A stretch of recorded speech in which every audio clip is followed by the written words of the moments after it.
Hey everybody, Charles Szczepanek here. Welcome back to Pianist Academy and another live stream. It's been a couple weeks. It's good to see some of you here. I see Ser Woolsley is already here in the chat. Antonio, welcome Antonio. I'm coming to you from, I know it looks very similar right now, but this is a whole new place for me. If you saw the community tab, I posted some pictures of the piano being moved. It was a little scary at times. Welcome, Rob and OCD King and Nancy. Good to see you. We've got some great music we're going to hear today. First off, just two quick points of news that I wanted to share, and then we're going to jump in. First off is a couple of you saw that I posted two interpretations of Schumann's Of Foreign Lands and People, and I actually released a course on that. And there's going to be a snippet of the course that comes out on the channel here this Friday. And there's also going to be another snippet that comes out in 2 weeks. But the course is available. And so if you check out a link below and you're interested in playing that piece, it's out there. It's an hour and a half. So we talk about a whole lot of stuff. That's the first point. Second point is next month I have a new release of transcriptions of classical music. Typically not played on the piano, but I have transcribed them for piano. And if you'd like to pre-save that, I left a link in the description below. So hopefully both of those links are there for you and you can check those out. Thanks, Antonio. Oh, hey, welcome, Alan. Good to see you. And Nathaniel. Welcome, everybody. Great. Yeah, we're just going to jump in. I think you're going to see this space change a bit over the coming months probably.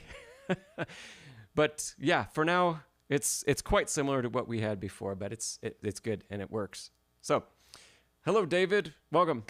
All right, let's jump in. And does Alexis happen to be here? Because and Rhodesy, thanks for the comment.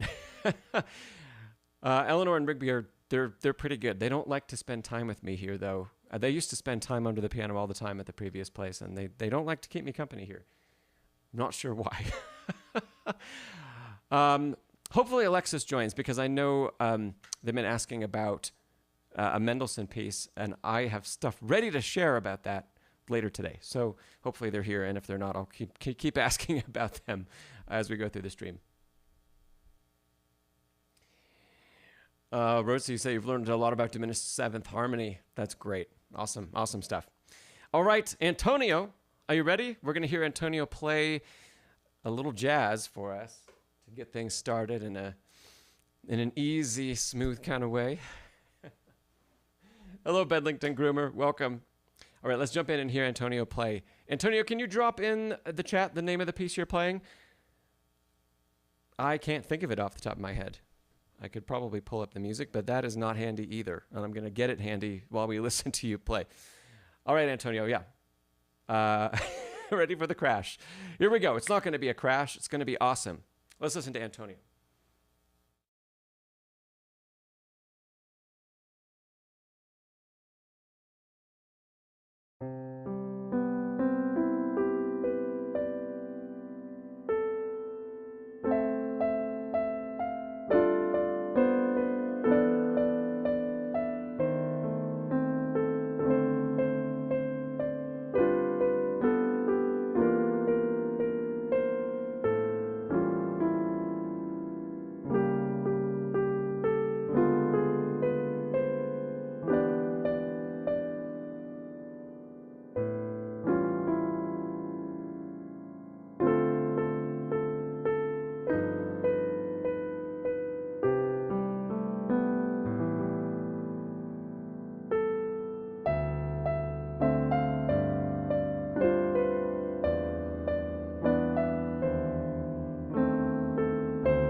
Nice job, Antonio. Let's give him a round of applause in the chat.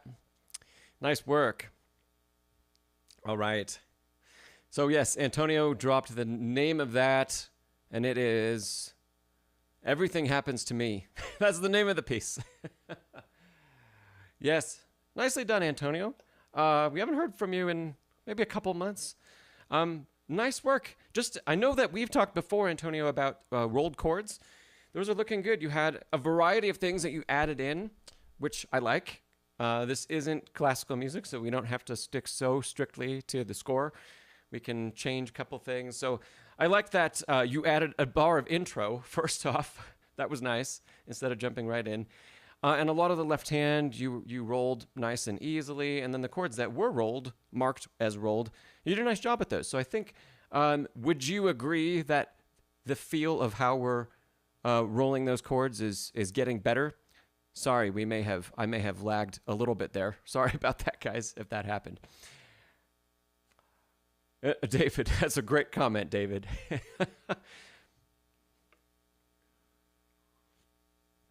Okay. Antonio, I hope what I asked didn't get cut out by any lag, and maybe you're writing something in the chat.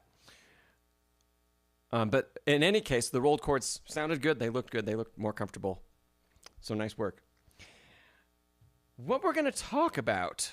Oh, the first thing that we're going to talk about. Beautiful, Antonio. Thanks. Yeah, I agree. I like the effect also. Okay.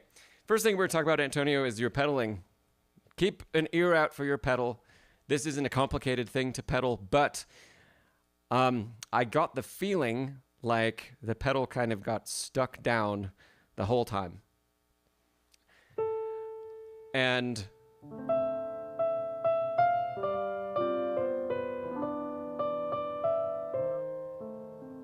the harmonies are so beautiful and really so chromatic. We really don't want that to happen. So take some time, Antonio, and even if you need to take a little bit of pause as you work through pedaling, pause rhythmically. When we get to a point where we want to change pedal, make sure we're doing that right at the moments where all of those chords change. The beautiful thing about the score, I'll put on the screen for everybody. Let's see. Here we go.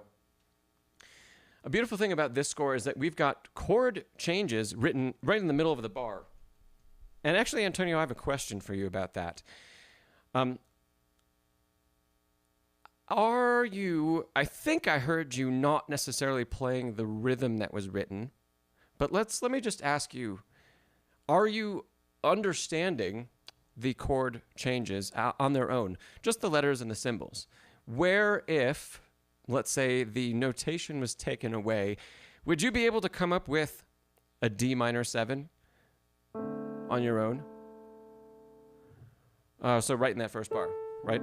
If we didn't have any left hand, actually, I might even be able to do that for us.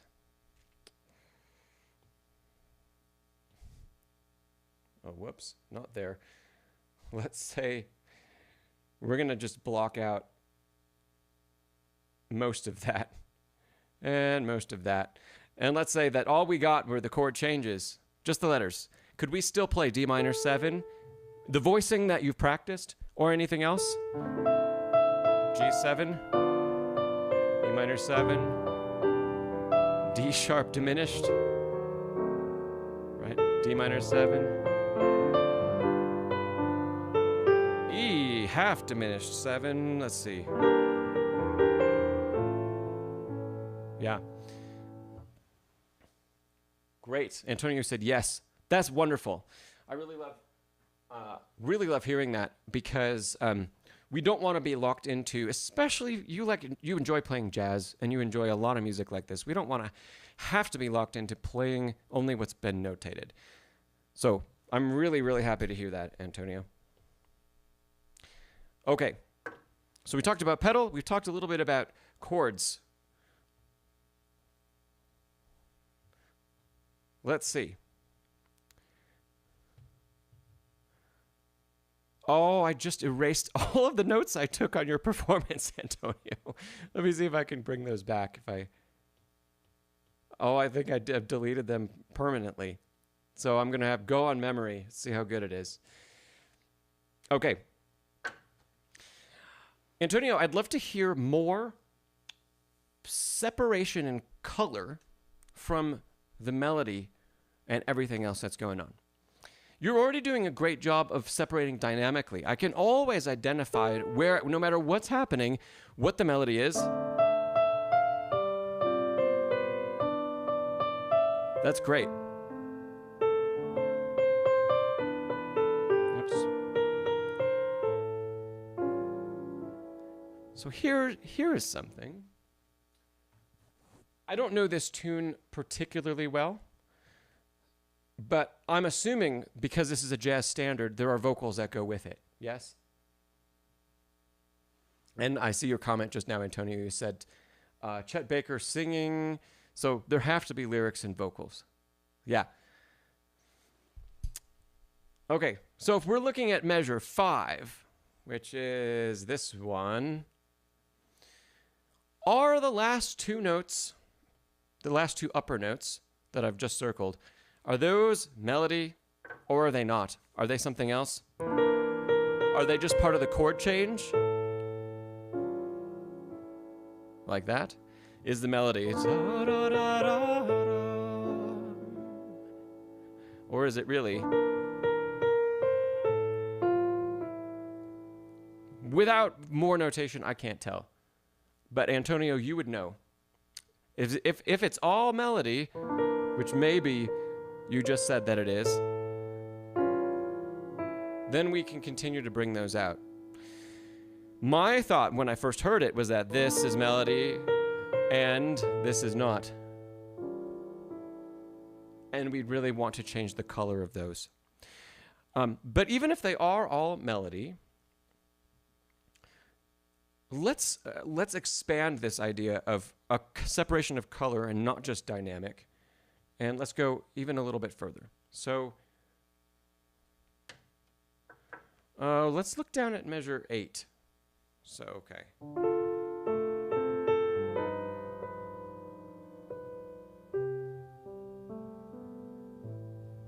Here's a great opportunity to show a beautiful phrase. Phrase and color have a lot to do with each other.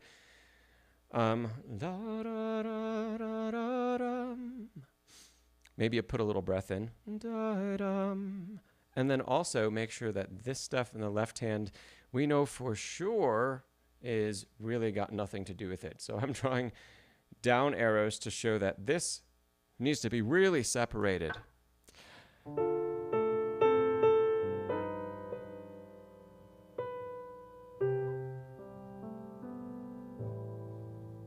And then we can bring out the top melody again, going into 10.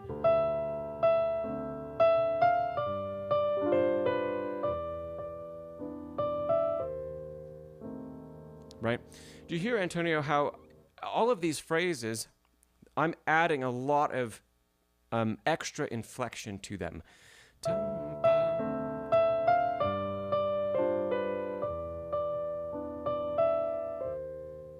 And some of that reflection is rubato, like there was a lot of rubato here. I'm drawing a backwards arrow to show that I took time. But there's also I'm making big changes in dynamic. Let's just boil it down to dynamic, yeah? And through doing that, I'm changing the color of the phrase as it goes. So I'm showing a high point of the phrase, da da da da da, to there, and then bringing it back down. Maybe the phrase doesn't necessarily end there, but there's more shape that continues. So, Antonio, experiment with, if you don't have to think about the left hand, maybe just take the right hand, take the melody, for example, and think about how can we really make that melody special? Because, like you said, I think I saw you say that there are, you did a couple changes in rhythm and changes etc. And especially after hearing someone else sing it or play a standard or any of those things, that's great. Can we go further? Can we, instead of just making, let's say, rhythmic changes, can we really feel that instead of all of these notes being just greatly played, wonderfully played on a higher level than the accompaniment, right? Instead of just that, can there also be the accompaniment here, and can this have more shape to it? And that shape can include rubato and include dynamic. So experiment with, can we sting a couple notes here and there? So one would be maybe here. That's one example, just a small. But there's that little accent that keeps propelling us forward and keeps creating interest, right?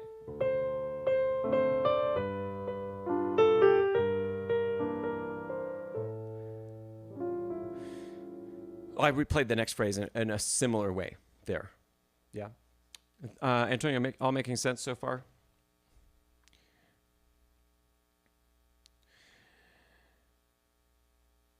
Okay, I know for sure there was one other thing I wanted to say. Maybe let's say two other things related to what we just talked about. Here in measure 21, this one, we definitely have this chromatic scale, mostly chromatic scale, which is for sure not melody. So Antonio, I know this is one of the more, I think, technical things to execute in this arrangement, but can we really be sure that that is on a completely separate level, that it's a separate texture from everything? So if I start back in 20,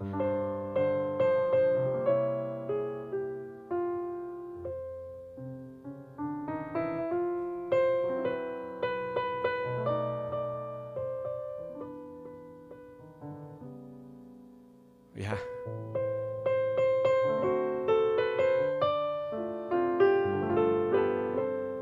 It's quite a nice arrangement.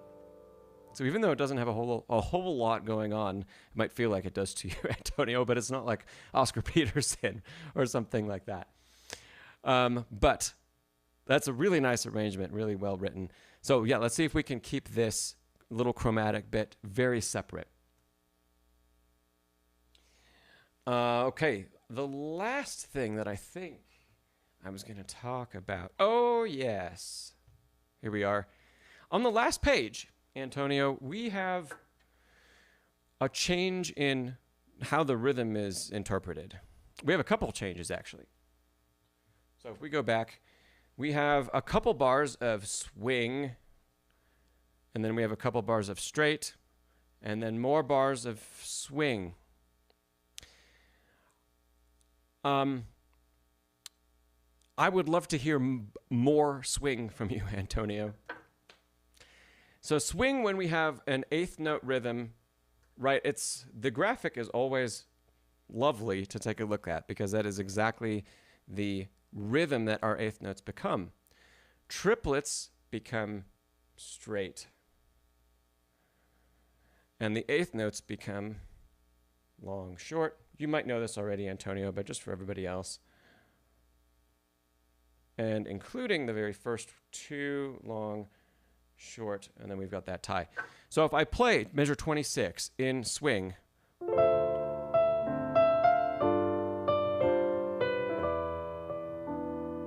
right? So long, short, tie, straight, long, short, long, short. And the other thing that's happening is that just like the graphic shows, all of our eighth notes are actually getting subdivided into a triplet pattern. So when we say long, we're feeling two subdivisions, and a short is one, and two subdivisions, and a short is one. That's better because they're actually all equal. So if we count, we can also count 1, 2, 3, 1, 2, 3, 1, 2, 3, 1, 2, whoops, 1, 2, 3, 1. Let me do that again for you. From the beginning of 26. 1, 2, 3, 2, 3, 1, 2, 3, 1, 2, 3, 1, 2, 3. I'm just using 1, 2, 3 for every beat to show the triplet subdivision. So each of these is starting over, let's say. But you could change that counting to be anything that you'd like it to be. You might prefer to use 1, 2, 3, 2, 2, 3, 3, 2, 3, 4, 2, 3, where the first number shows the beat. Yeah. But then we still show a triplet subdivision. Or you could just count 1, 2, 3, 1, 2, 3, 1, 2, 3 over and over again. That's fine. But, Antonio, we do really want to make sure, I think, at the end here, that we show this change in rhythm, that we do start to have a swing on the last repeat of this verse. And then what happens? We have 2 beats down here in green, just to show you again. We have 2 beats of straight. So how does that work? We'd have 1, 2, 3, 1, yep, 2, 3, 1, and we'll continue the pattern, starting every beat on 1.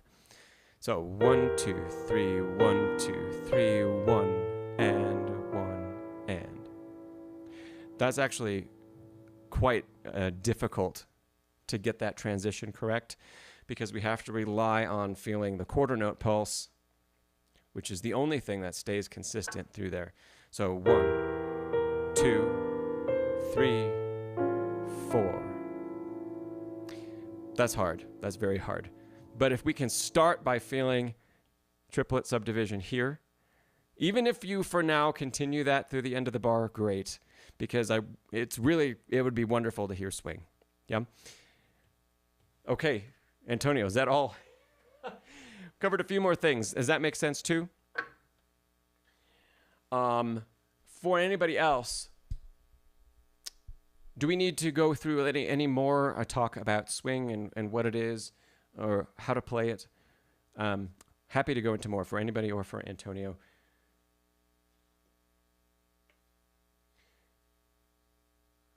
And Nathaniel, to answer your question, you said when you only get the chord names, do you eventually end up with one way to play them, or do you play them differently every day?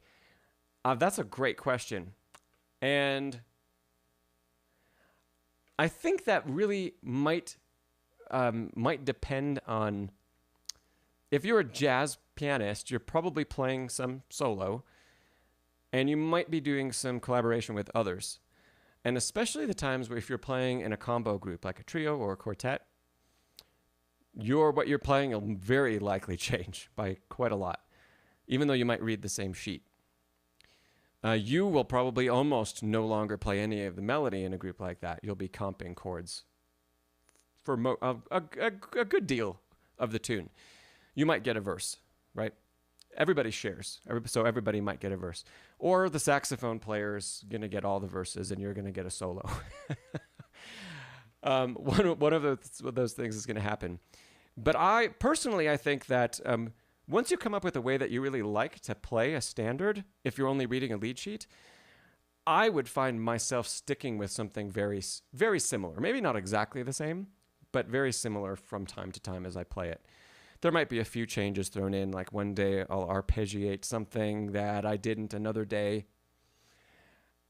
I would love to be a good enough jazz musician to change chord substitutions on the fly. I cannot do that. I wish I could. That would be something that I would also do differently if I could, and I could read a lead sheet to that level, kind of say a professional level like that.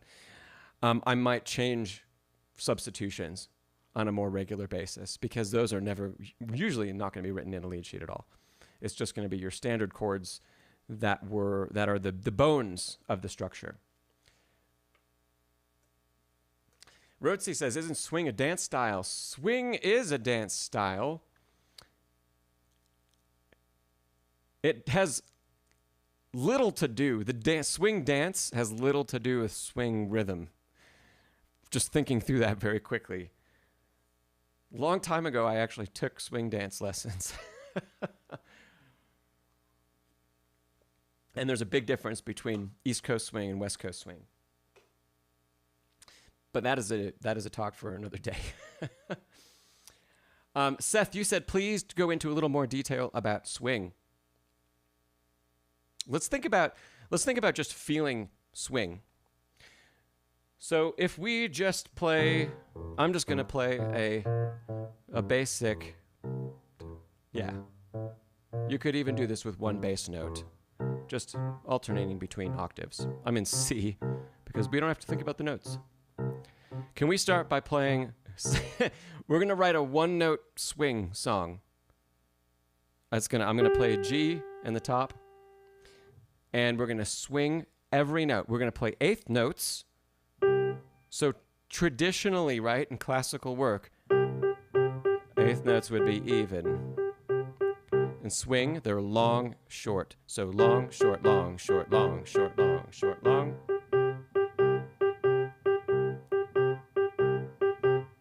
So first of all, can we even do this? Can we swing something without thinking about the beat?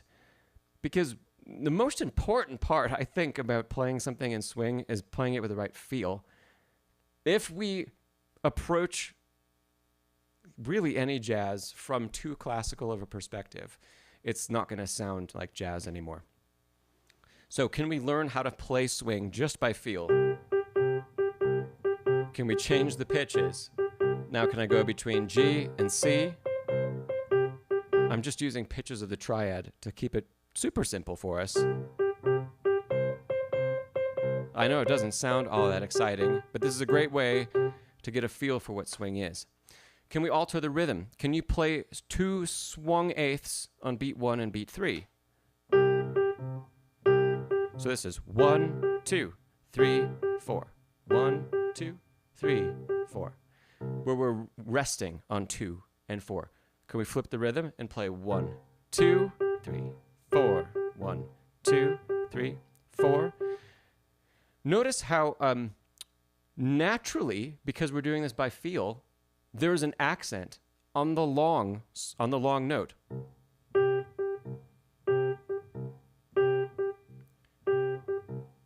Yeah? Even if we change the beat back to 1, 3, 1, 3, that's also a part of swing feel, right? The long is typically going to get an accent.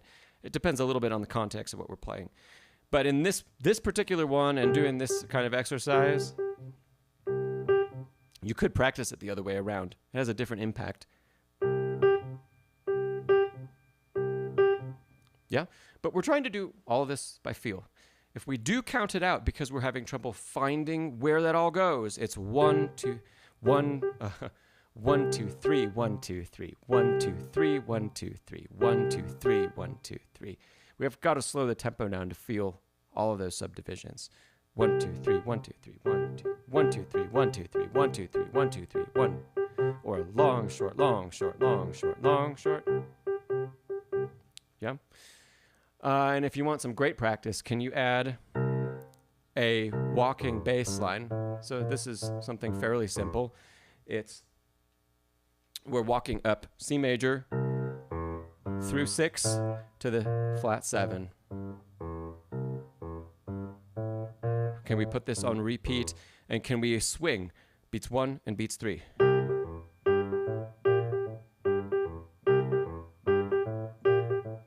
Change the note.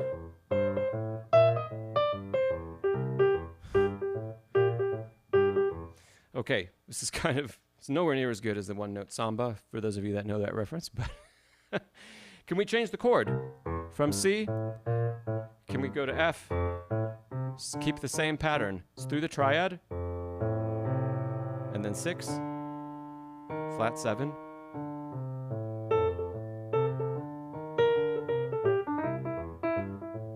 Okay, and you can experiment with changing rhythm and playing really whatever you want to. But can we start by feeling ba da or ba ba bum ba bum ba bum ba bum ba bum ba bum, long short long short long short long short. Yeah. Okay, Seth, I hope that was helpful. I hope that was helpful for everybody else too. Great. Let's see. Beethoven wrote swing in one of his sonatas, Rhodesy says. Man, I do not know that reference. That would be interesting, Rhodesy. If you can tell us which one it is. I know I've got one edition of the complete sonatas on my iPad that I could look up for us. But jazz did not exist, at least the way we know it, for at least 150 years, almost 200 years after Beethoven.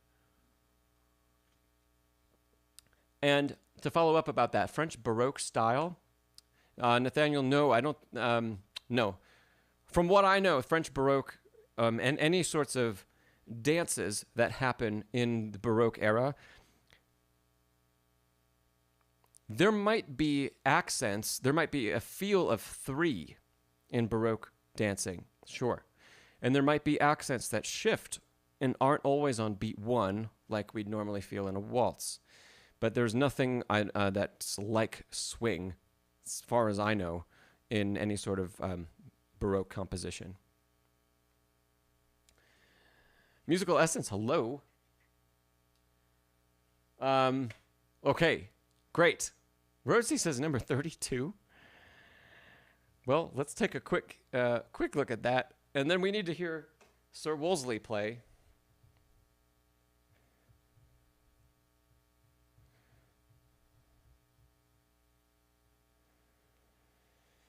Let's see. Page 387.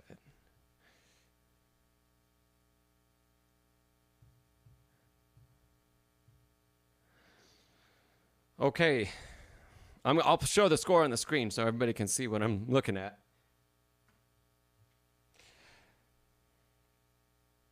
Opus 111. Just so people probably know a bit of how this goes. I haven't studied this one.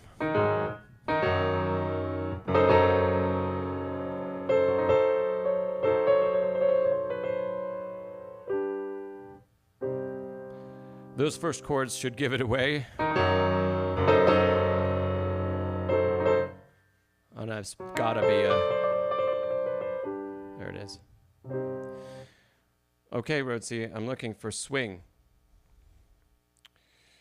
By the way, we've got maestoso majestically at the beginning, brilliantly fast and with passion. Looking at some of the italic marks, moderately piano, and a little slower. We're probably not going to go through the whole thing, Rhodesy, unless you know the bar. Listesso tempo, Rhodesy, that does not mean swing. Let's find where listesso tempo is.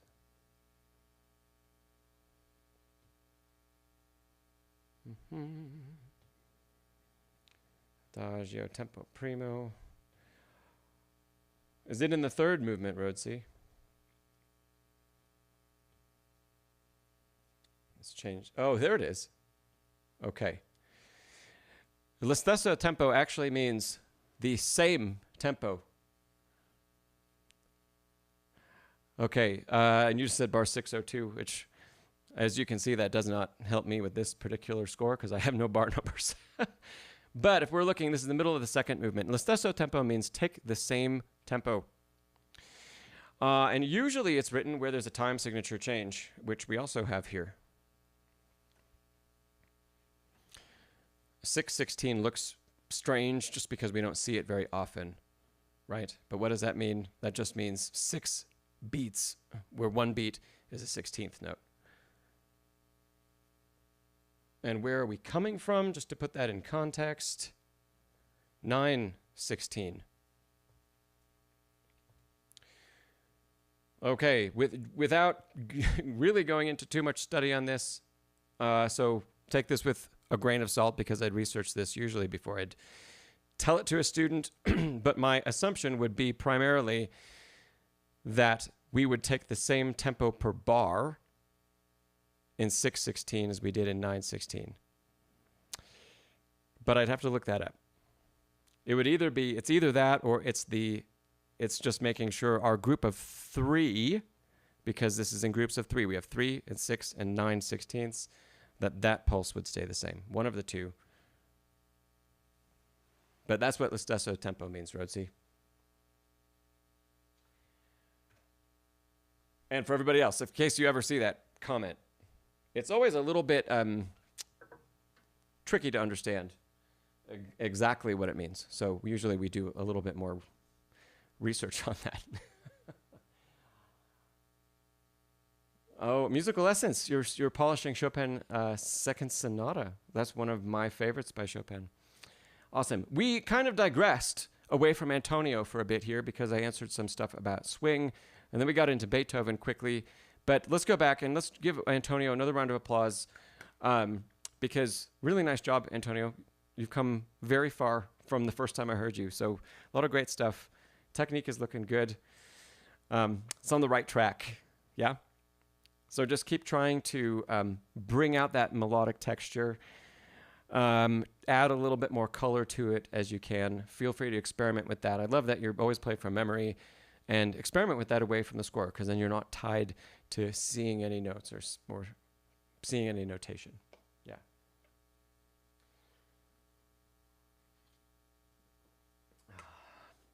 Okay, it's time to hear Ser Woolsley play. Ser Woolsley is playing today, in case you didn't see in the description, Chopin's Nocturne, Opus 27, number 1. One of my most favorite pieces in all of the repertoire. So we're going to hear Ser Woolsley play this. Ser Woolsley, can you tell everybody a little bit of your story? How long have you been working on this piece? How long have you practiced it?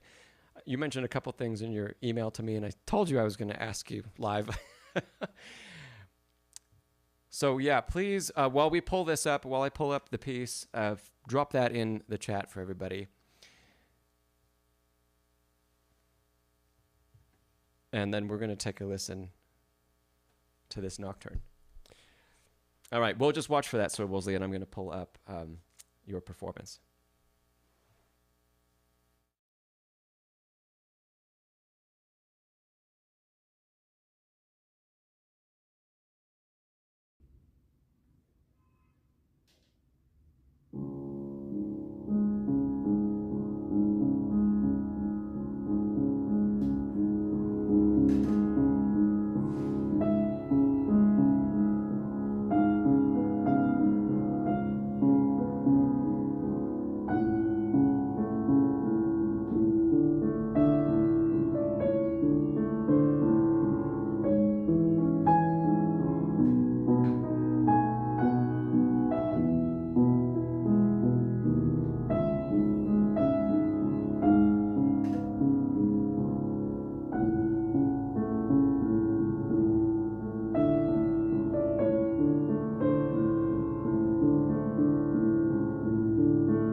Lovely. Let's give Ser Woolsley a round of applause. I see, Ser Woolsley, that I cut off your little thumbs up at the end. Sorry about that. Oh, goodness. Nice job. There are so many things to congratulate you on, and just a lot of people that are tuned in today. I know many of them heard you the first time you submitted, which was about 2 years ago. And you were playing a little bit. You had been playing for a little bit at that point. But what is this, Ser Woolsley? Between 2 and 3 years into your journey playing? And no, I changed the volume on you, Ser Woolsley. I turned it up at the beginning for the soft part, and I turned it down a little bit at the loud part, so it wouldn't distort on us. Yeah, great applause from everybody. So, gosh, yeah, coming all the way from playing, some Satie, which maybe you still enjoy playing. This is such a long way you've come. So congratulations, really good work, great memorization. I want to point out, in case people didn't see your comment, that this is 100 hours in of practice. And I believe in your email you said that this is the only thing you worked on for like 4 months, 5 months. So correct me if I'm wrong with that.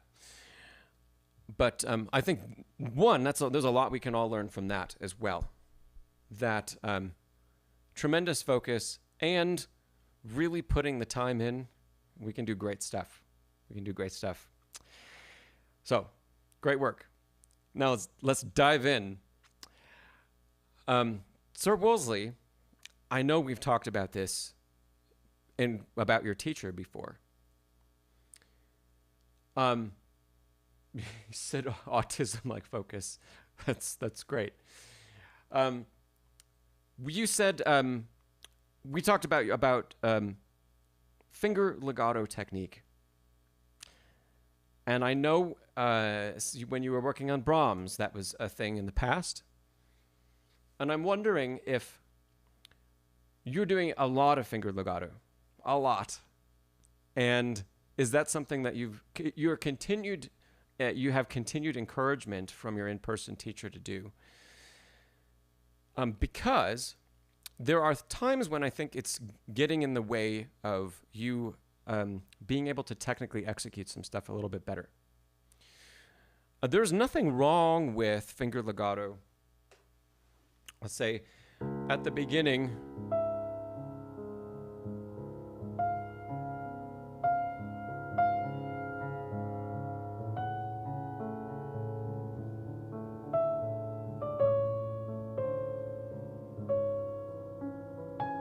right?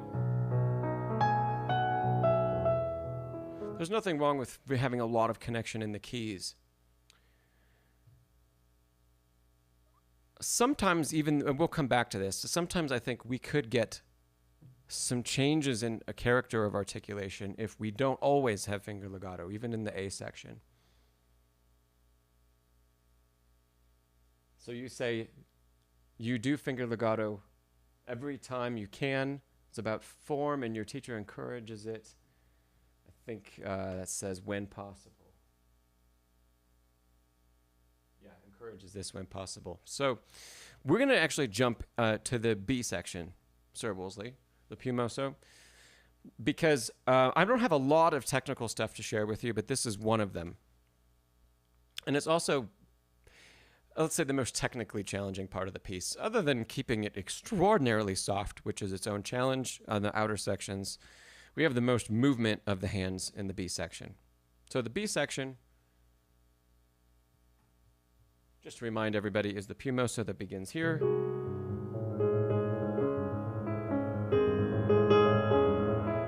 Yes. So Ser Woolsley, when we move on from this, it becomes very apparent. When we are, let's say, starting in measure 37, we have forte,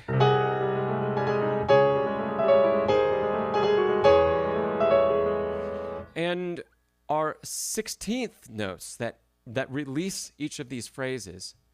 I'm going to put the marks I'm talking about in red, and the stuff from that we're going to continue to talk about is all in blue, so don't get confused by that. But we're looking at these notes, and you can see one of them aligns with where I wrote right hand tension. What I'm seeing you do, and I'll zoom in on this in a second. Here's the bar with right hand tension where that's marked.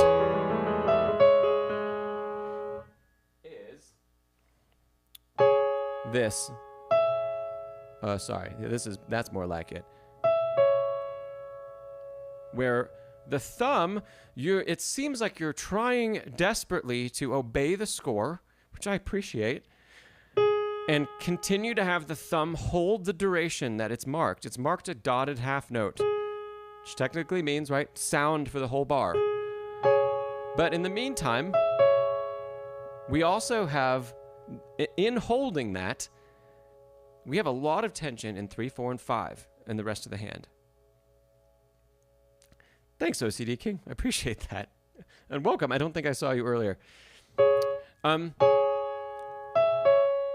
Ser Woolsley, we want to avoid this for sure. And if you go back and review your video, maybe you'll sense that it's happening now that I've pointed it out. Maybe your other teacher has too.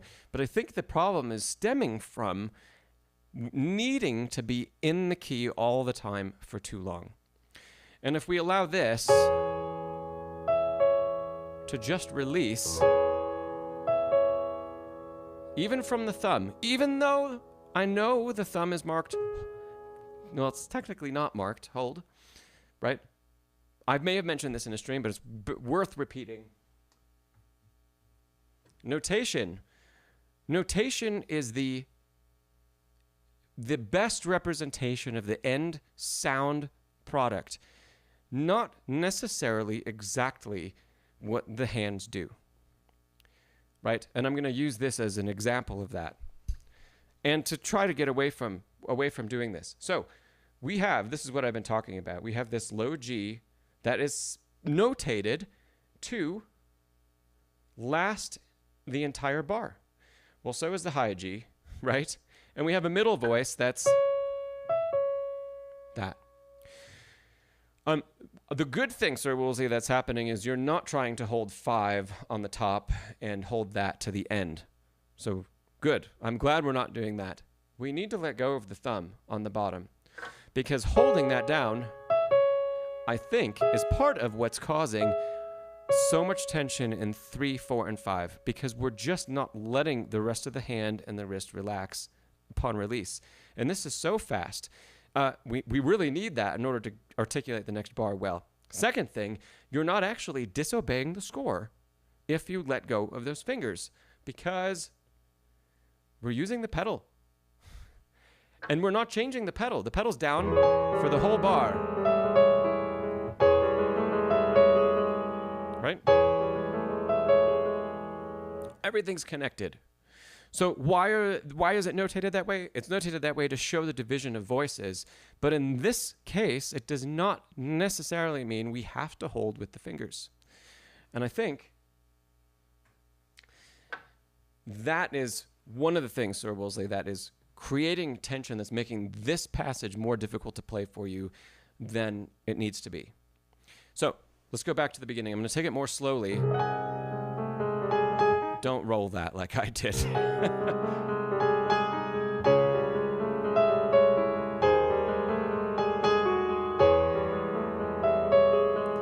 So all of these, yes, you see, I'm letting go.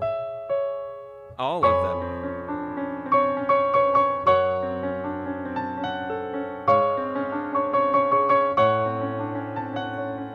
Yes? The ones that, the articulations that get faster and faster and faster, we need to make sure we have a great preparatory motion to enable those to engage well. Like here. We need to be able to drop into the first one. And then the next one's even more difficult. We need to be able to drop into both of those passages that repeat very quickly. And we can't, we're not allowing ourselves to, if we hold.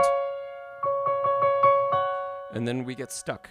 And when we get stuck and we try to push through getting stuck, typically we lock the hand and we lock the forearm, and all of a sudden we have a whole lot of tension and we try to play through it, and usually things end up slowing down because we simply can't go any faster.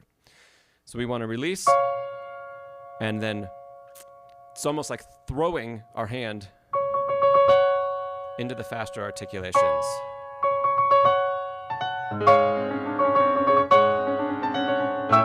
Yes? Sorry about a couple wrong notes there. Okay, that was one of the technique things I wanted to mention, Ser Woolsley. You say you might be doing it to not have to find the chord again. I don't have anything else to say except that reaction. Yeah, let's not have that be your reason, Ser Woolsley. You can find the chord, for sure. There's a lot of C sharps. A lot of C sharp octaves, yeah. Let's go back to the A section. All right. There was one spot in particular that I marked. I'm going to be talking a little bit about finger crossing. I like the finger choice. I like a lot of the finger choices you have in the left hand. I think you've done a good job preparing those and choosing those. There's one that happens here in measure 6, and I don't know if it happens again later in the piece, but I caught this one. And you're crossing over the top to 2. But what I'm seeing is it's like, I think you're trying to hold the thumb. So this is related. You're trying to hold the thumb and cross to 2. So let me go back to this view. And we're getting something like this. I don't remember if you had that much elbow movement as well, but there's a lot of the second finger coming way up and over, and the thumb being way beneath the hand. So, good finger choice, but let the hand, this will be easier to see, let the hand travel to 2 instead of trying to hold and reach. Just let it travel.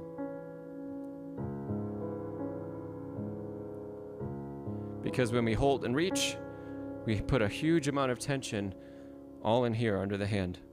And tension and misalignment, Ser Woolsley, as you know from watching the 2.5 hours I talked about this piece on my course, is the biggest enemy from being able to play the outer sections, A and B sections, as softly as possible.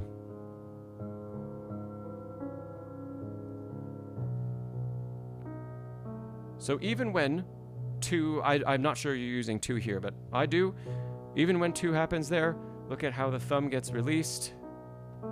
We travel back. So just let the hand travel to the notes and then move back away. On the score, I think I said, I put, whoa, big finger cross.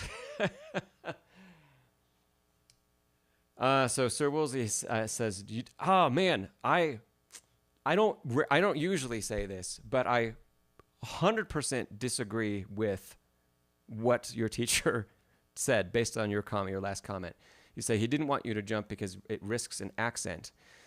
I think there is far, far more risk of an accent if we try to manipulate the hand into a really unnatural shape. We lose all control of what the second finger is doing.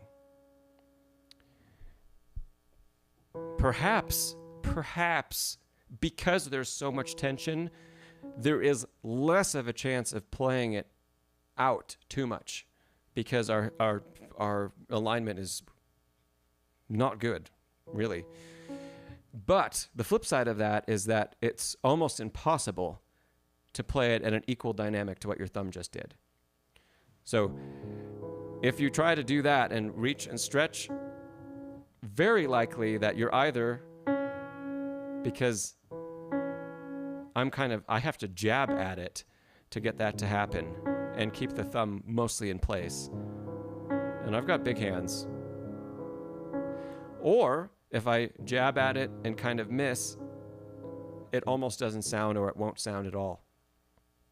So I rarely that firmly disagree with another teacher, but that is one instance. See if you can practice that in a way, give it a handful of iterations in practice where you can let the hand go to the note and feel just how much control you have when everything is lined up behind the finger.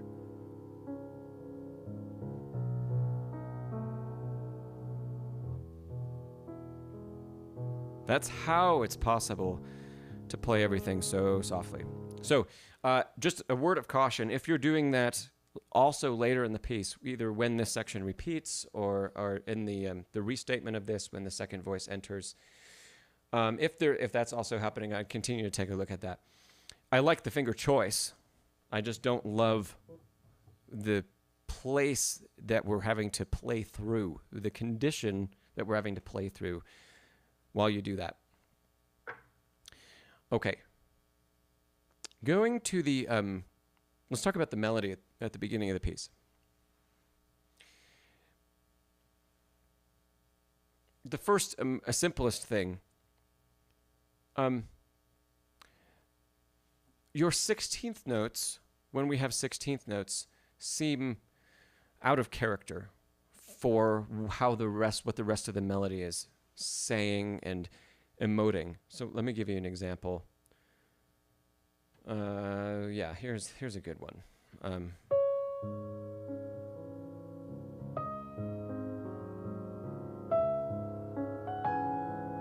I'm hearing something like that, where the 16th is very quick, almost kind of just tossed away, in a sense. And I've heard that a number of times, again, there, and then later when the next voice enters,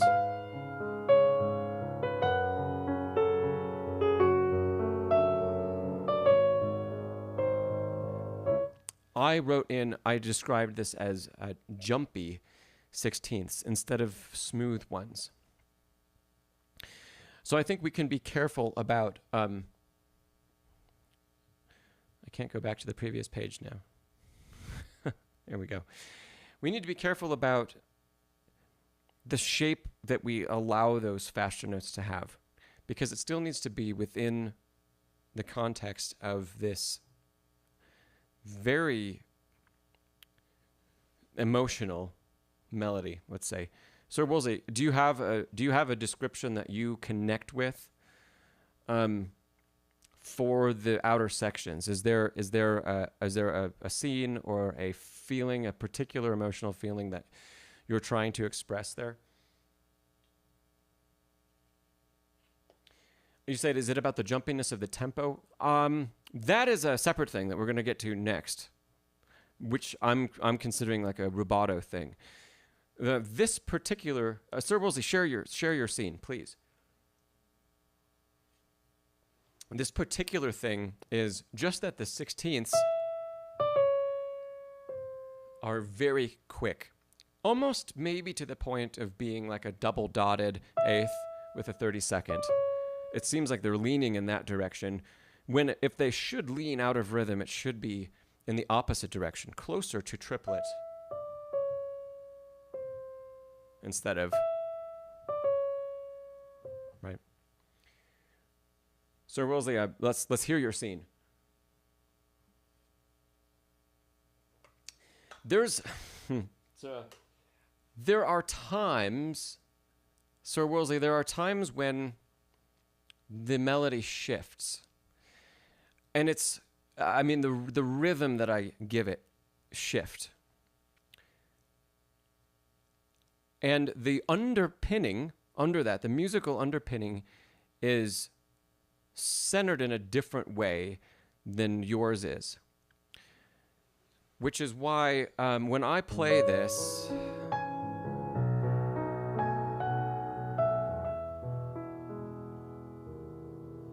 let's go further.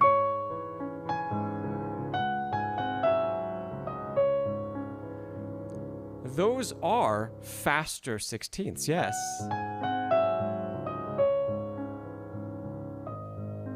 And I might even play.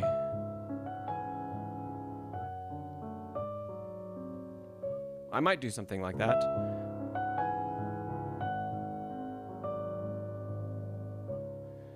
But that has a different character than, right? And it's a fraction of a moment in time. That's the difference between them. But one is more centered around manipulation of the rhythm around the triplet, which is what this is.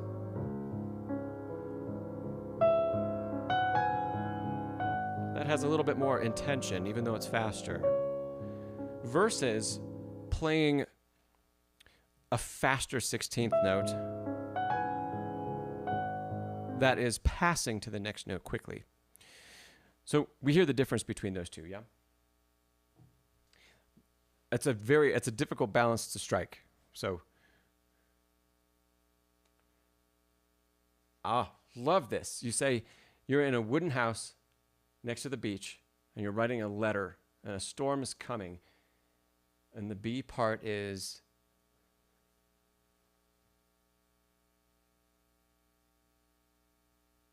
a fever dream. Love it. Sorry, the word was just covered up a little bit. And it's nighttime. Oh, I love this, Sir Woolsley. Love it. Great. Okay. Great scene, great emotion that goes with that. See if you can, when you listen back to the recording you made, and see if you pick out that we can play those 16th notes a little bit faster, but they still need to resonate within that particular scene and within the emotion that's present. Also think about, again, if a singer was singing it, there's only so fast that they're going to move through a quicker note. It's often, especially in a lyrical thing, if we could almost call this like bel canto style, even though it's technically not possible for a vocalist to sing the melody in any of Chopin's nocturnes. They're still very vocal, right? And so after sitting on pitches for so long,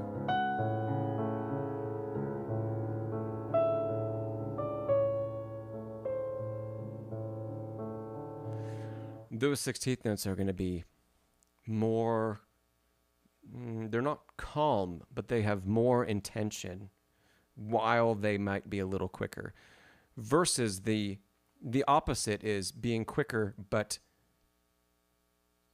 being almost unimportant in a sense.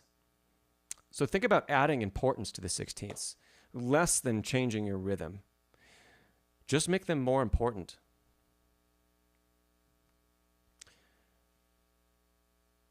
And I just saw the end of your description. So lovely, lovely. I love that. Let's move on to the topic of rubato. This is probably going to end up being a similar, we're going to have a similar talk about this as what we just had. When we finish phrases, we have to find there's a delicate balance between feeling an ending and expanding the ending of something to show that finality of a phrase.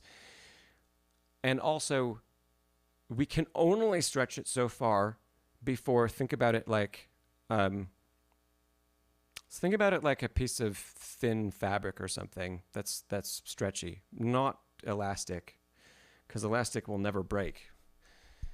Or maybe almost like a piece of paper in a way. If you can push the paper together and you can stretch it out. It doesn't stretch, but you can pull it apart, and it reaches a point, and that's as far as it goes. And pulling any further, and it just splits. That's the end. There's no going back.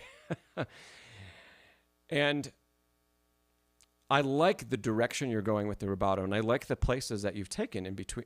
You've chosen in between phrases to take more time. I think they are a fraction too long, and because of that, we end up breaking the phrase from connecting to the next one. And there's probably another aspect to that too, and that is how you're using the moving notes in order to facilitate better connection. Let me play you a couple examples. So still in the A section.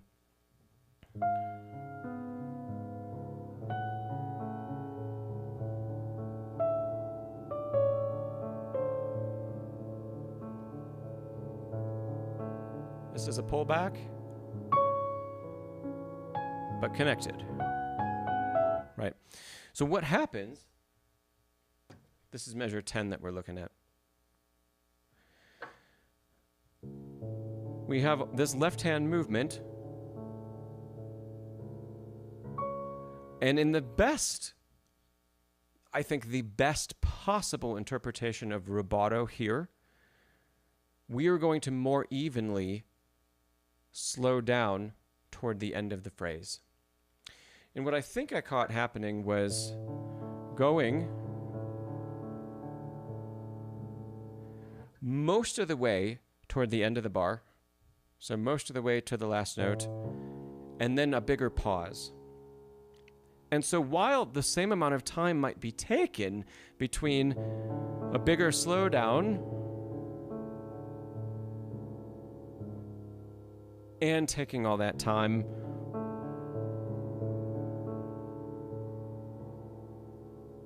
over just two notes, that might be the same amount of time in total, but the effect is very different. And so we have to be careful about how we show that connection. You said that one, it didn't come that well. We have a lot of opportunities like that in this piece. And I think, yeah, sometimes we can do a great job and show this. It's if to take your scene. Perhaps at the end of this phrase, you finished writing a sentence. You said you're writing a letter, and you look up from the desk,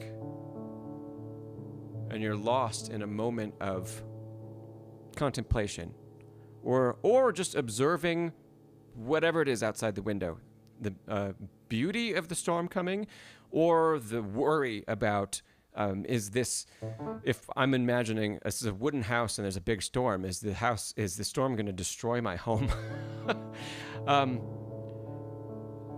There could be a little bit of anxiety just under this bit that's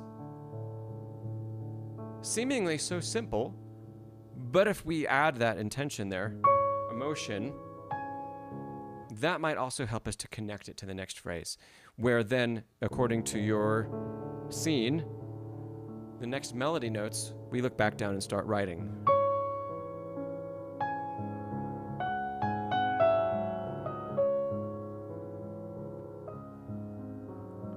Yeah. So each of those times, question how much rubato you're taking at the end of the phrase. And question, is it truly necessary? One. And two, is it really well connected to the next idea? And I get, sometimes what we intend and how we play it doesn't always align. That's why we practice hard. Right. Okay. Let's talk a little bit about the B section and the some rhythmic stuff, because I know you mentioned you had a question about that. In general, I think it's really important to make sure that we measure the rhythm correctly through the first 8 bars here. And I'm specifically talking about how our 8th notes line up / don't line up with the left hand. So I think that is a very important thing to bring out. So if I play that slowly,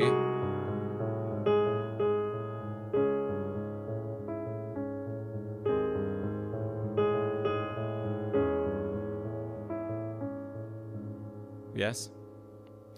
You also might remember, Ser Woolsley, I mentioned this in my course, and I'll mention it here. And maybe this is something that is bleeding over into the next section that I talked about getting rid of. But here we can use, let's just say, less pedal. In which case, we do need to pay a lot of attention to finger legato if we want to keep things really clean. So things really do need to be held with finger legato, which is different than what happens in the 8+ bars after these, right? That was not enough pedal.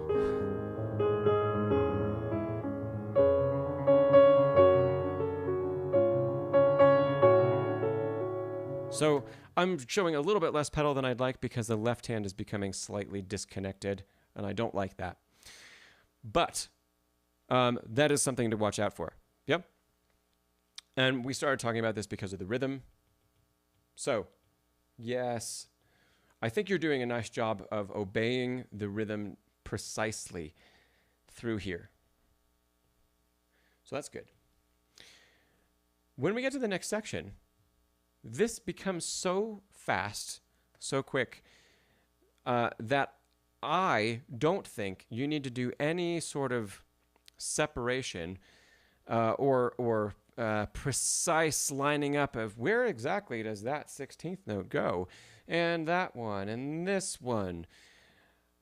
It's very fast. The most important thing is that they lead. I'm going to erase a bunch of stuff here so we have some more room.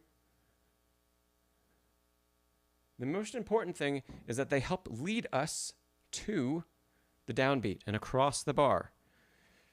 So,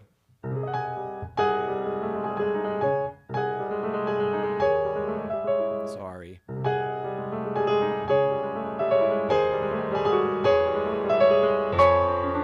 So each of those. The triplets are so fast, it would be impossible to separate out exactly how this 16th note comes. I mean, it would be probably inaudible, how much further beyond the F sharp that note happens, for example. And if we play it with the right intention, we're going to have the right feeling. And it may get slightly separated from the left hand. Great. Beyond that, the left hand is already so fast that just play a note that leads us to the next beat. First, lead us to the next beat, and then feel the more overarching phrase. So,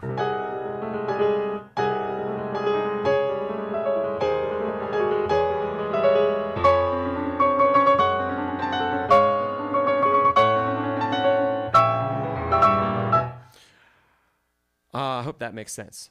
Yes.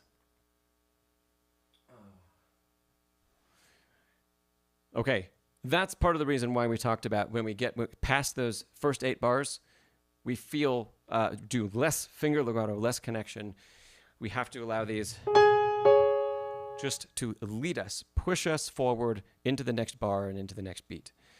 And I know you mentioned in your email lining up rhythms and all of that. I think if you do too much of that, really if you do any of that, the character is going to be wrong. We're going to be too focused on something that's really not that important. What's important is the push forward. Yeah. Okay. Let's go on.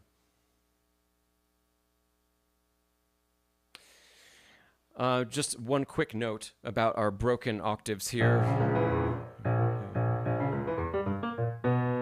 This is measure 45.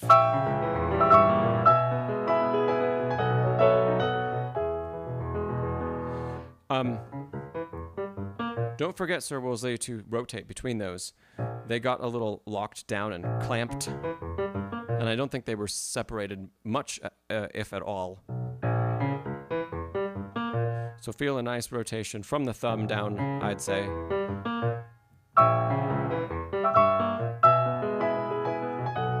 To help play those. Okay. Next bit. When we get into the agitato, that leads us... oh, let me see. I think you have a question. So you say, do you like the pedal lift and the interruption of sound between 44 and 45? I do it legato, and other people don't, I think, is what you're saying, right? Oh, I would leave that up to you, Ser Woolsley. I think both can be successful in that particular measure.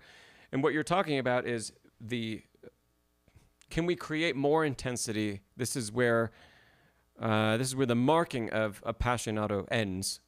Sempre più stretto ed appassionato ends in 45 here. So, do we pause? Well, maybe not pause too much. But do we add a slight separation? I think that could be very successful to show the arrival and to show that this is kind of the culmination of all of the turmoil and tension that we felt in all of the bars previous. I think that's fine.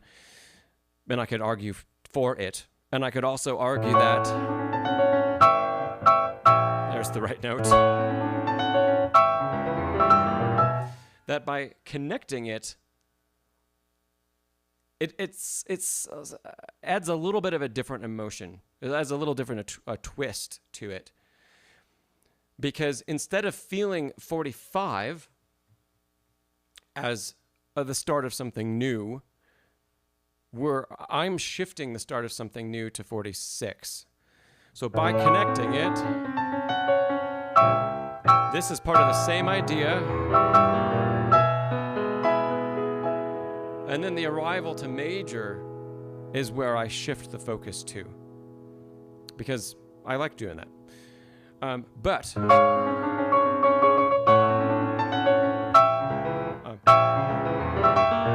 breaking that shifts more of the focus to 45. Both are good choices when executed well. So I don't have a preference that is. I have one for me, but I wouldn't enforce that on any of my students. Let's say. Okay. Going forward to the agitato that comes next here.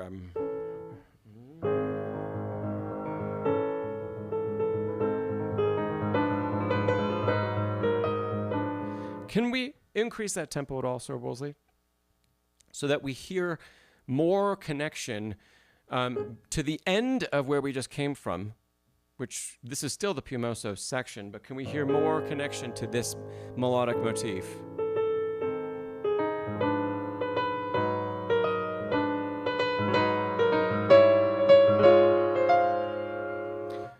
so that we really see that expanding and changing. And this is an easier section to do that in, I think. And maybe we're taking it slow to make sure that we line up all that counting, and you've done a good job with that. So if that is a reason why you've slowed that down, I'd say good work, and it's time to push the tempo and rely on our practice to make sure that the voices, especially the top of the right hand and the left hand, that they continue to work the way we practice and that they're supposed to. Okay. We're almost finished here, Ser Woolsley. In your little dance mazurka bit, through all of these, think about at the release of the turn, can we have more lift away with the wrist? That helps to prepare us again for the ascent where we have to bounce through.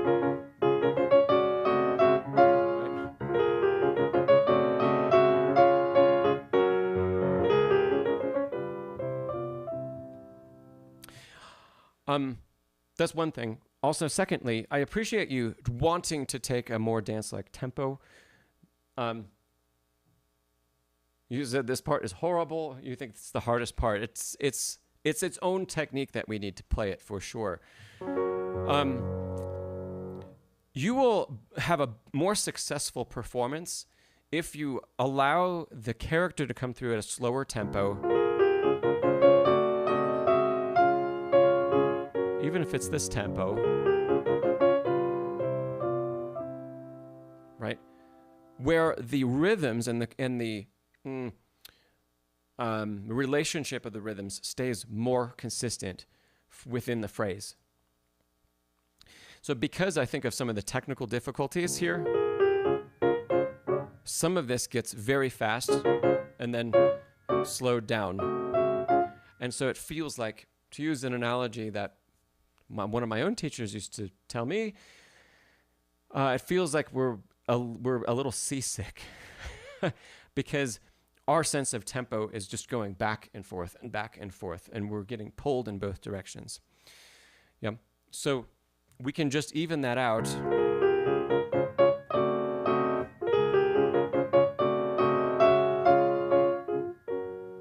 And then try to maintain that sense of character that you like, even when the tempo is a little bit slower. And going through it at a slower tempo will continue to build all of the good technique that we need to be able to continue to push this faster and faster. But even if you sit down and you say, I just want to play it, feel free to take a little bit of a slower tempo. I know that might not fully align with your end interpretive goal, but I think the result of taking a slower tempo will be more in line with it than a performance where we can't yet execute all of each bar at that final tempo that you want, right? One more note, Ser Woolsley. By the way, I love that we're talking about the octave section at the end of this.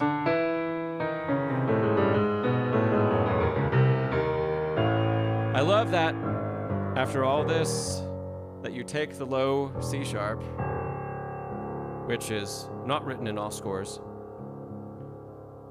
But, oh gosh, if you have an opportunity sometime to play it on a 9-foot concert grand, that note just feels so amazing. And at the end of all of those octaves, you can really just hammer it home. And this piano doesn't do it justice, but it just growls and is the perfect ending to those octaves. So I'm glad you're practicing that last one. Speaking of the octaves, I like the shape that you're giving to the phrase.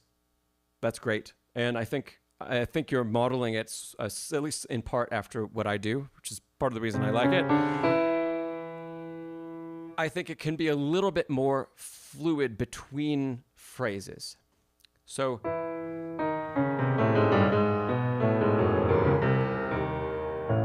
we're thinking more connection of time during those moments of pause. So where you're showing the division of the phrase is great, but can we show slightly less division? Just slightly. Slightly goes a long way. Subtlety goes a long way. You're in the right direction already. But yeah, can we just... I don't know a better way of saying that. Keep it in one breath instead of taking breaths in the middle of each phrase. And it can still have all that rubato, but that sense of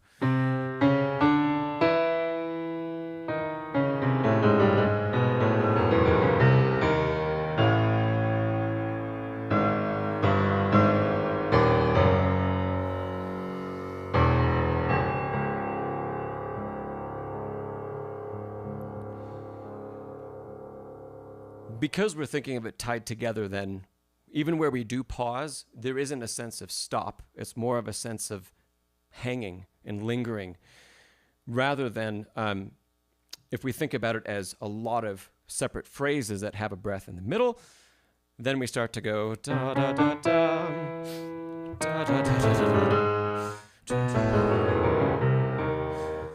That's not exactly the phrasing you're taking. That was just an example, right? But just that thought, that different thought, can do all the work to tie it together for us. Okay. Sir Woolsley, do you have any more questions for me? And while Sir Woolsley writes, let's give him a round of applause. Really wonderful performance. I know we did a deep dive. I can't help it because I just love the music so much. Oh, gosh. And Sergei Rachmaninoff joined us. I remember you, Sergei.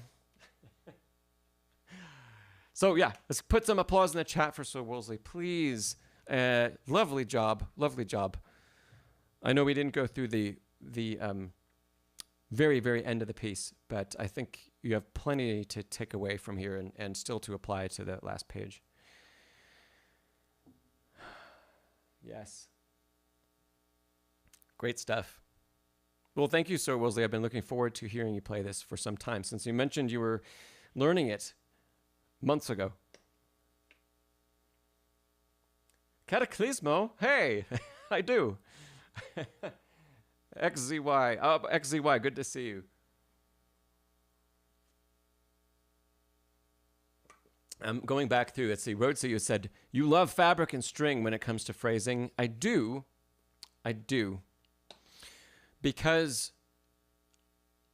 Probably because I used to teach singers. That's probably why. And because when I would teach singers, I would actually bring elastic bands and fabric and stuff into rehearsal, and we would physically manipulate it to model phrase, to get a physical representation of phrase. There are actually two reasons. I'll share both of them since we're talking about it. But the other was that a lot of times singers, especially when it comes to showing emotion, they do the opposite. Thank you, Ser Woolsley. I appreciate it. Singers can sometimes close in the torso when they're trying to be more emotional, when they're trying to go to the top of a phrase or something like that. Long Long is here too. Holy wow. Long, you should play the list for us. And so what we would do is we would do exercises with singers where they would take this piece of fabric or something similar, and as the phrase would expand, we would stretch it, physically stretch it horizontally, which would do two things. It would give a physical sensation of the tension that we should feel musically when we reached high points of the phrase. And it would also simultaneously, because we were pulling out, it would open up the whole torso to allow them to breathe and sing more effectively too. So that's probably where, Rhodesy, why I like that so much, is I used that with singers for a decade.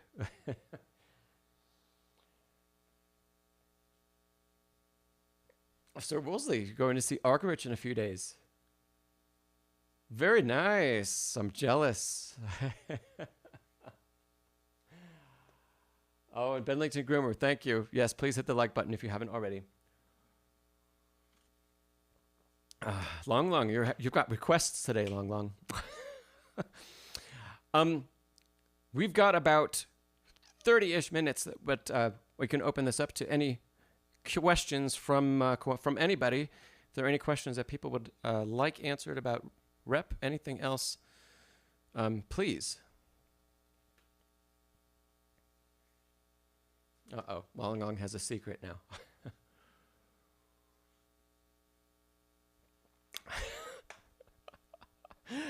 Yes, Long Long, but it's still lovely to meet you.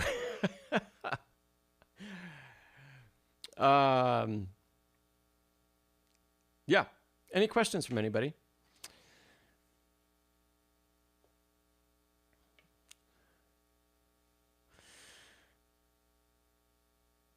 I'll take a moment to just sip on my coffee in the meantime.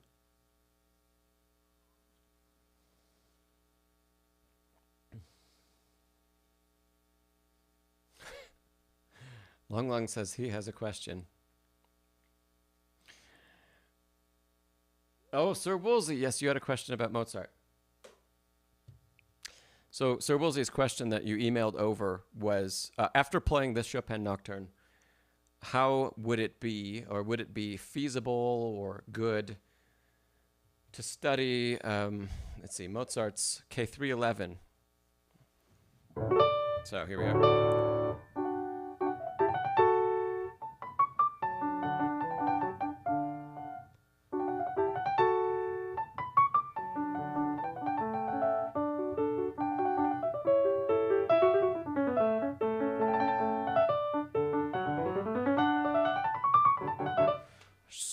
So that's just a little bit of how that piece goes.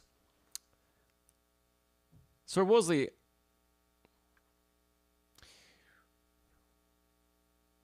you had said in your email that your teacher said the Mozart would be easier than the Chopin Nocturne. Oh, Ser Woolsley, I was just sight reading, so don't take that as anything more than that.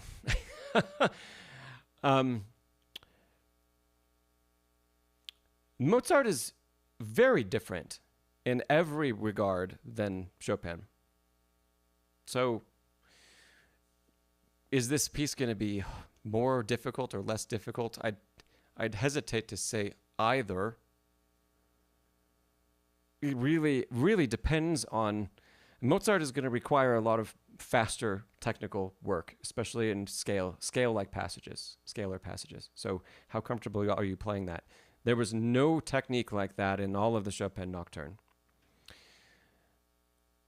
So it's just very different. I think it would be great for you to study, yes. I think any Mozart would be great for you to study. If you like this one and you like how it sounds, even better. If it's one of the Mozart sonatas you're more drawn to. Yeah.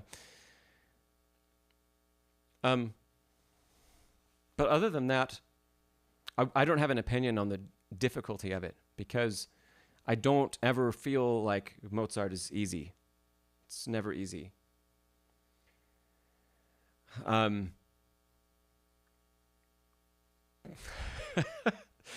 So that is my answer to your question, Ser Woolsley, is go for it, but don't expect it to be easier than the Chopin. Just expect it to feel different and expect it to work on different technique. It's just like Bach. Playing Bach doesn't feel like playing any other composer. It's very different. And what it teaches us is very different.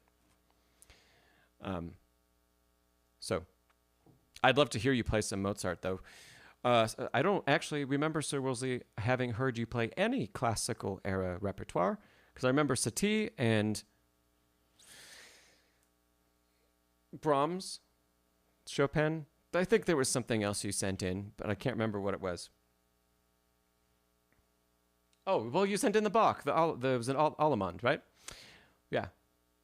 Okay. So it'll be a similar experience as all of these other composers you're exploring. You're diving into some difficult repertoire. And if you don't mind putting in a similar number of hours as you did for the Chopin, then great.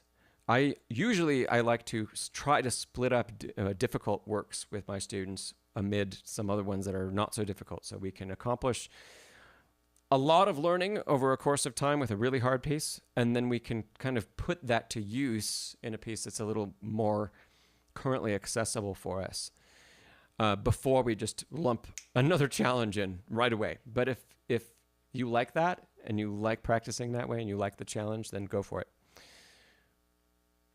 Yeah. Long had a question about Masterclass for octaves and knuckles and the fifth finger. Long, I have a video out about octaves that I love, and at this point, I'm not sure I would have any more to add to it. I think it's called 5 Tips for Better Octaves. And it's here on the channel. So I would check that out first. And go from there. And I use some Chopin in there to demonstrate. So, great stuff. Sergey said the masterclass sounds good. I'll see if I can come up with anything else to share, and other than the 15 or 20 minutes I spent in that video. Of course, we could always go through the same concepts here on a live, especially if someone wants to send in a piece with a lot of octaves. Great. XZY, you said you're playing a Scriabin etude. Very nice. And you need to spam chords really loudly. That's funny. I've never heard that word used in piano. But you often miss notes and tire your arms out. How can you avoid that? Is it just practice? Yeah. Practice groupings, small groupings, like 2 chords at a time. And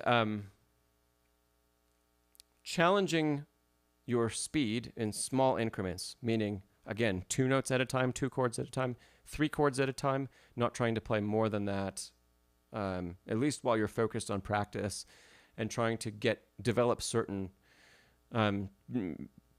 build certain neural pathways, right, that allow us to make all of those movements very quickly. They have to be super well programmed to do accurately, and that takes time. And it takes, I think, a combination of slow practice, let's say informed slow practice. And that informed slow practice comes from pushing the tempo in small increments. So, yeah, I may have mentioned this before, but I don't always believe that simply slow practice leads us to get better as quickly as we can. Because unless you have a lot of experience playing and learning a lot of repertoire, you don't necessarily understand how to use the slow practice. We don't know yet how to incorporate the right technique at a slow tempo, because we might not need the right technique at the slow tempo in order to play it in the first place. We can use a technique that works at a slow tempo, but that technique won't work when we speed it up, right? So we take moments and we speed things up. Again, 2 notes, 3 notes, 2 chords, 3 chords at a time. We speed them up to learn what that technique is and to learn what that feels like. And then we can incorporate that back into slow practice where we can really focus on precision and accuracy. Those are my suggestions. And that would be, honestly, whether it's chords or octaves, that would be a big point that I would make. Diff says, you're taking your RCM level 5 in a month. Great. Great. Wonderful. I hope it goes really well for you, Diff.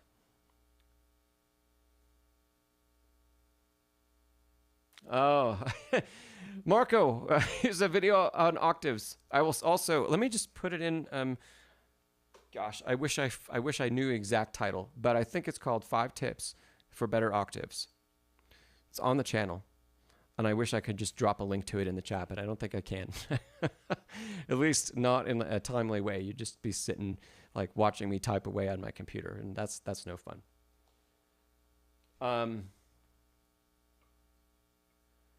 Seth says, any tips for bringing out the counter subject in Bach?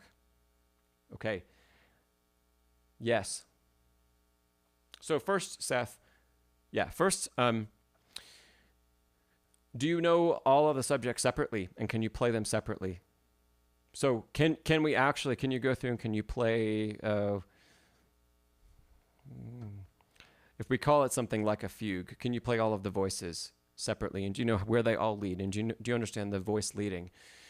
And can you actually physically execute it one voice at a time with the right fingers? And then if you can do that, and we're still having trouble bringing out the voice that we'd like to amid everything else that's going on, take some time first to allow yourself to really show a large dynamic difference. So don't try to be gentle about it. And as a first step, don't try to make the most beautiful phrase you possibly can, because what will probably end up happening is that it'll just get covered up, especially if it's right hand versus left hand, something like that, right? So instead, just try to really bring out the dynamic of the other subject that you want heard. And I don't mean one dynamic, like 2 dynamics up or 3 dynamics up. Really bring it out. If you need to, in order to do that, drop in and drop into the keys and really show some, it can be detached for right now. It can be detached, but we're using a little bit of gravity to help aid the playing mechanism and also to train our ear for what it's supposed to sound like. Yeah. And take some time and allow one hand to be legato, and the other hand, let's say if it's just separated like that in 2 parts, allow the 2 hands to have a difference of articulation like that to help get started. That's not the end goal, but it will help program us with how it should feel to sink in to more of that secondary subject that we want to eventually bring out in a musical way, right? And as that gets more comfortable over practice, we can start to put that back in the box that we want it to be and phrase it perfectly, and we'll have a lot more control when we choose to do that. The other thing that you can do is you can try with time to separate out the voice you want to bring out just slightly before everything else that's happening. That might be hard. It depends on the context of the phrase and how complex it is. That might be it could be very easy to execute, or it could be extremely difficult. It's really context dependent. So you can play around with that and see if you play out every note going through the piece, if you play out every note of the secondary melody that you are trying to bring out, and you play it just before everything else, then we're also breaking the let's call it the neural pathway that says when the hands play together, they do the same thing. When we play, it's always, forte in the right hand, well, then it has to be forte in the left. And over a lot of practice doing that, let's say, the hands are linked together. And that's one of the things that happens right at the beginning of lessons for everybody. The hands are linked. They don't like to do separate things. When it comes to, we think we're playing the piano, right? Both hands are engaged in the same activity, but they're not really. It takes a lot of time and practice to break that. So these are a couple ways that you can do that. I also love using scales with students doing this exact same thing. So can you play a scale where, let's say, we need to bring out the left hand?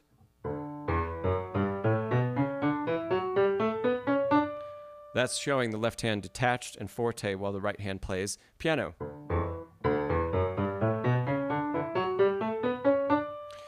So very different dynamic between the two. And then can we do it without detaching?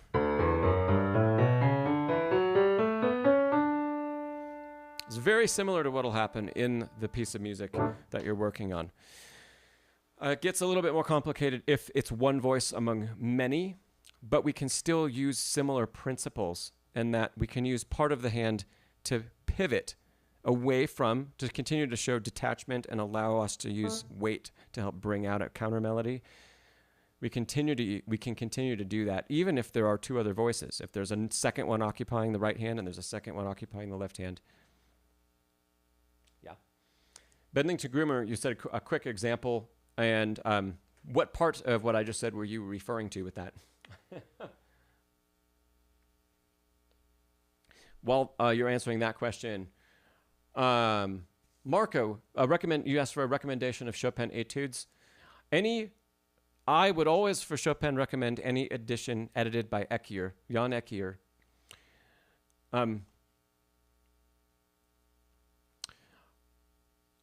I believe the Polish national editions are edited by Ekier, so I would gravitate toward that. And some, they're called Wiener Urtexts, Wiener Urtext. I know there are some Chopin scores that are published by that company that are edited by Ekier.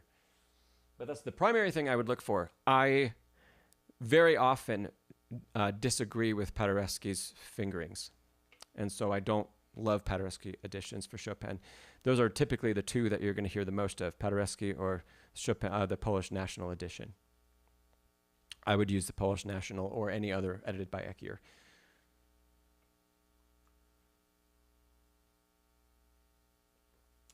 And Marco, yes.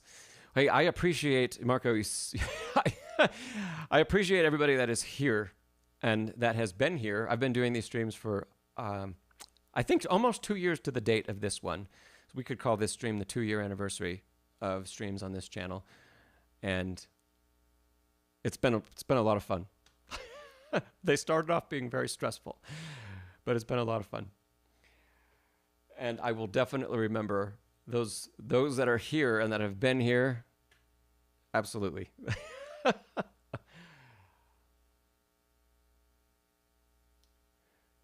Dith, you said you have a honeymoon coming up.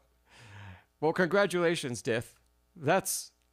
I mean, I love piano, but you know, a honeymoon and getting married is that's far more important. You can always take your level 5 exam again if you need to, or you can just move it to another date. You can't get your honeymoon back. So, yeah.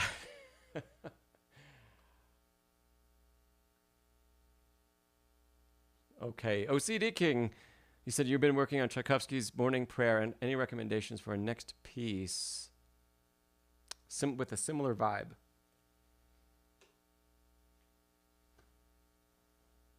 It's a good question.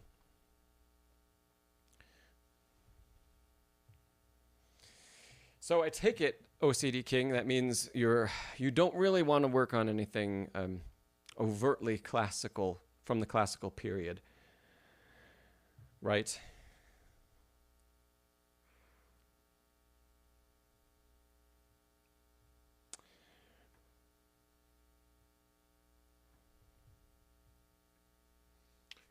Let's see. You might consider taking a look at Kabalevsky's Opus 27. Don't be upset by the title. We've talked about this before. It's called 30 Pieces for Children. The title, whatever. We'll leave it where it is. There are 30 pieces for, let's say, late beginner, early intermediate.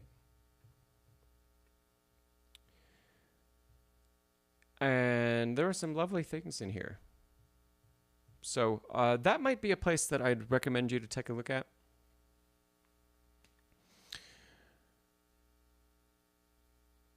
Yeah. Yeah, Dith. As no one raises their hand. Yeah. So OCD King, that was Kabalevsky's Opus, what did I say it was? 27, Opus 27. It goes right along with the Chopin we heard today, which was Chopin's Opus 27. Take a listen. You can find recordings of them. Take a listen through all of the 30 pieces and see if there are some that stick out for you. Kabalevsky. Yeah, I'll put it in the chat. Sure. Quickly.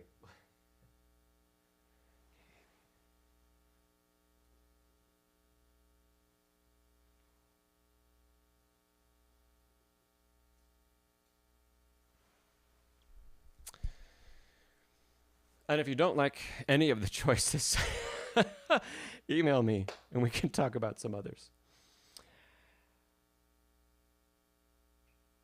By the way, if anybody has been working on the Kabalevsky, or if you're working on similar sets, like Schumann's album for the young, you can feel free to look at the Kabalevsky. That's what I'm trying to say. And I think that's Schumann was at Opus 68.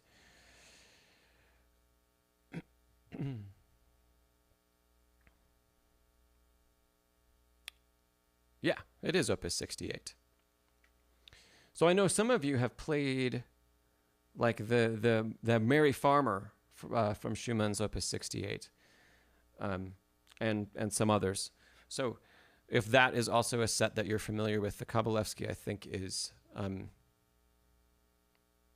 similar in difficulty to the first half of Opus 68 from Schumann.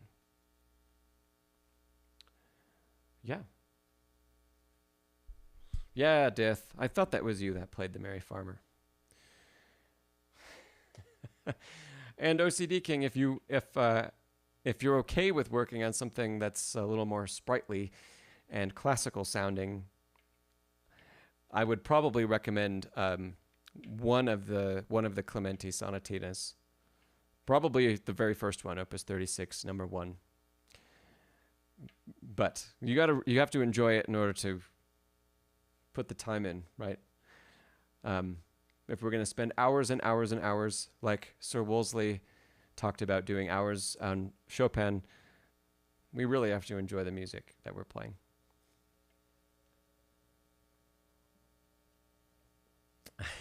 Yeah, it's great stuff. Do we have any more questions? I'll take one more, and then we will wrap it up for today. This has been a great stream. A lot of lovely music that we heard from Antonio and from Ser Woolsley. And for those of you that aren't familiar, or if you haven't been here in a while, I take submissions. It's open to anybody who would like to. They're on a first-come, first-served basis. And there's a little bit in the description below this video about how to send over a video for a live stream if you'd like your playing to be featured and you'd like us to talk about it. So that's always in the description below.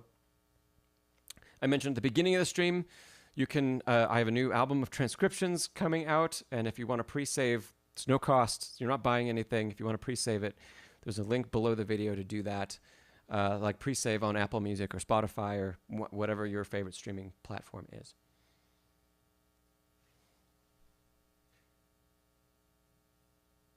So Seth has a question. Can you think of any words that fit dotted 16th plus 8th?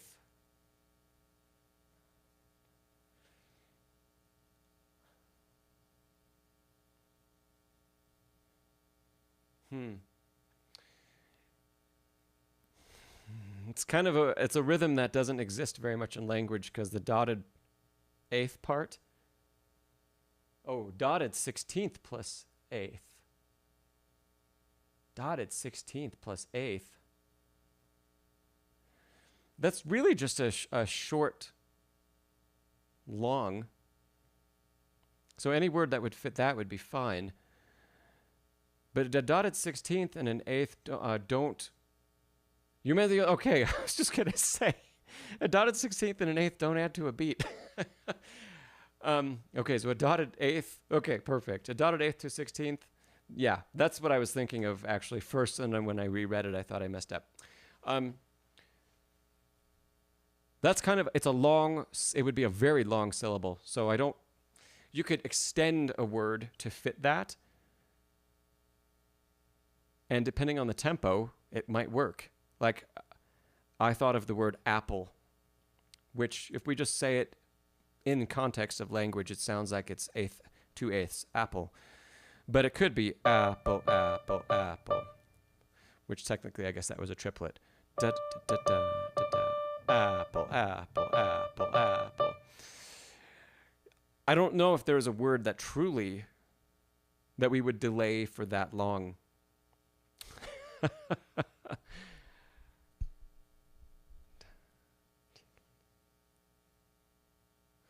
I might instead recommend using a 4-syllable word or a string of 4 syllables that are all equal.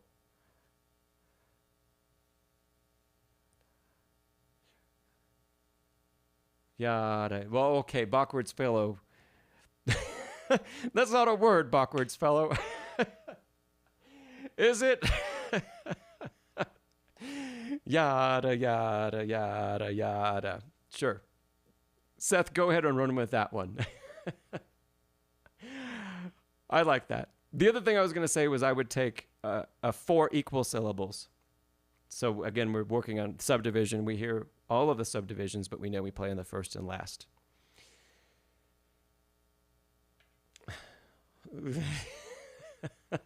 It's great stuff. Well, hello, Rosie. No, we talked about a lot of other things where I'm about to sign off for the day. I'm going to Google swing in Beethoven and see what it comes up with, and I'll take a look through the end of Opus 111. Just for your sake, Rosie. And then we'll see what Wim Winters had to say about it.